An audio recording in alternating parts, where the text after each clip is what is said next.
MS યુનિવર્સિટીની girls હોસ્ટેલમાં 100થી વધુ વિદ્યાર્થીનીઓને થઈ ફૂડ પોઈઝનિંગની અસર। 350 સ્ટુડન્ટને ભોજન લીધા બાદ મોડી રાત્રે પેટમાં દુખાવો શરૂ થયો હતો। ત્યારબાદ 95 સ્ટુડન્ટને સયાજી હોસ્પિટલમાં દાખલ કરાયા હતા, જ્યાં તેમની સ્થિતિ સ્ટેબલ છે। યુનિવર્સિટીના આઈએસડી હોલમાં મોટાભાગના વિદ્યાર્થીઓને ઝાડા ઉલટી થતી હતી। તબિયત લથડતા તમામને તાત્કાલિક સયાજી હોસ્પિટલમાં ખસેડવામાં આવ્યા હતા।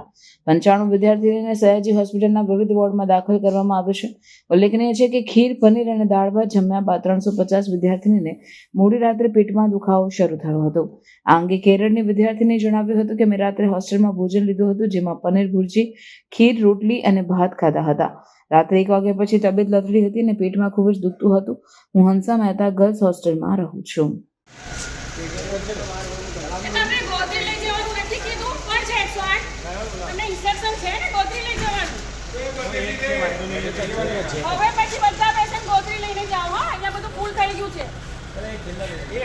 ગોત્રી જોડે વાત થઈ ગઈ છે, ત્યાં લઈને જજો પ્લીઝ। અત્યારે બધા વોર્ડ ફૂલ થઈ ગયા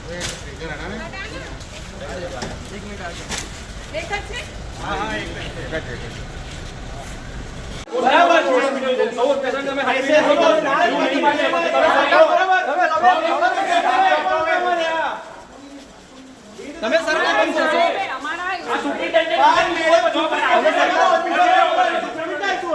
એક શોટ વાર કઈ બધા લઈને આવજો।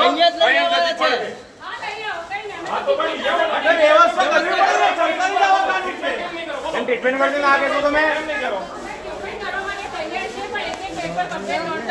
મેડમ સાચી વાત છે, પણ એમાં મધ્ય ગુજરાતની સૌથી મોટી હોસ્પિટલ છે।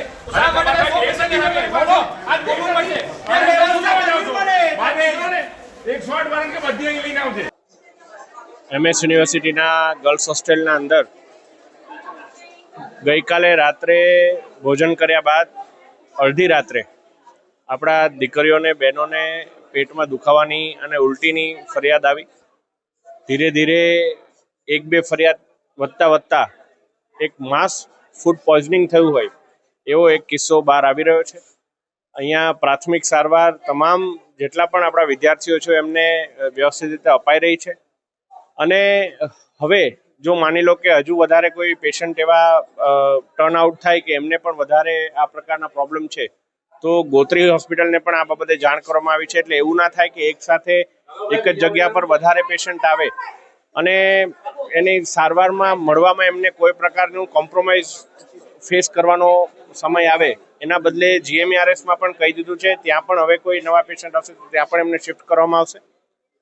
પ્રાઇમરીલી એમની સાથે વાત કરતા એવું લાગે છે કે રાત્રે એમને ભોજનમાં જે કશું જમ્યા એના પછી એમને આ પ્રકારની પ્રોબ્લેમ્સ ફેસ કરવી પડી છે। અને એને લઈને એના એમએસ યુનિવર્સિટીના વાઇસ ચાન્સલર, એમએસ યુનિવર્સિટીના તમામ વોર્ડન, ચીફ વોર્ડન, તમામ લોકો અહીંયા સ્ટેશન છે।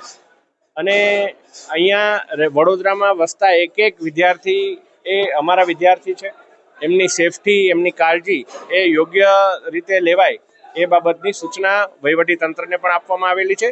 ઘણા પેશન્ટ્સ એવા પણ છે, 7-8 જેટલા પેશન્ટ્સ એવા છે કે જે સારવાર લઈને પરત હોસ્ટેલ પણ જતા રહ્યા છે। એટલે હું માનું છું કે થોડા કલાકોમાં આ સ્થિતિ સામાન્ય થશે અને એમએસ યુનિવર્સિટી પોતે પણ આ વિષય કઈ રીતે બન્યો એ બાબતે પણ ઊંડાણપૂર્વક તપાસ કરશે। આની પહેલા પણ ફૂડને લઈને ઘણા બધા સવાલો ઉભા થયા છે। આ વખતે પણ ફરીથી આ સવાલ ઉભો થયો છે અને આ મોટા પાયે ફૂડ પોઈઝનિંગનો મામલો સામે આવ્યો છે।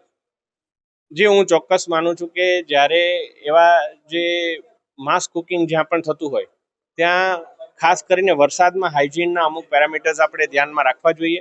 અને એ જ બાબતે મેં એમએસ યુનિવર્સિટીના ચીફ વોર્ડનશ્રી અને વાઇસ ચાન્સલર સાથે પણ ચર્ચા કરી છે। તેઓ આ બાબતે ખૂબ જ ગંભીર છે અને યોગ્ય તપાસ કરી અને જે કોઈ પણ નિર્ણય લેવાનો હશે મને વિશ્વાસ છે કે એમએસ યુનિવર્સિટીના સત્તાધીશો એ નિર્ણય લેશે।